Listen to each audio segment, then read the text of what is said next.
అందస ప్రాంతాల్లో power grid ఏర్పాటుకు చురుగ్గా సన్నాహాలు సాగుతున్నాయి. సోంపేట, కాకరాపల్లి చిచ్చు చల్లారకముందే పవర్ గ్రిడ్ రూపంలో మళ్లీ ముప్పొచ్చిందంటూ స్థానికులు ఆందోళన చెందుతున్నారు. శ్రీకాకుళం జిల్లాలో 570 కోట్ల అంచనాతో 765/400 kV పవర్ గ్రిడ్ ఏర్పాటు చేసేందుకు ప్రభుత్వం చకచకా పావులు కదుపుతోంది.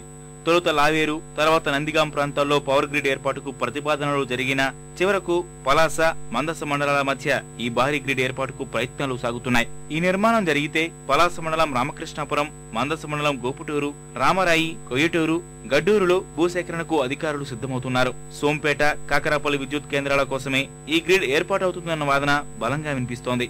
3 ఏళ్ల కిందటే హైదరాబాద్ లో నిర్వహించిన system planning southern region standing committee సమావేశంలో ఈ పవర్ గ్రిడ్ అజెండా రూపొందించినట్టు తెలుస్తోంది. గ్రిడ్ ఏర్పాటైతే తమ ఉనికి, ఉపాధి దెబ్బతినడం ఖాయమని స్థానికులు ఆందోళన చెందుతున్నారు. ముందుగా నుండి గిరిజనుల తరపున వ్యతిరేకిస్తున్నాం. ఎందుకంటే మా యొక్క పరిసర ప్రాంతంలో చాలా దగ్గరగా ఉండడం కారణంగా దానివల్ల చాలా ఆరోగ్యమైన సమస్యలు, అదేవిధంగా పంటలకి సమస్యలు చాలా వస్తాయి. కాబట్టి మేము తీవ్రంగా అది మొట్టమొదటి నుండి మేము వ్యతిరేకిస్తూ ఉన్నాం.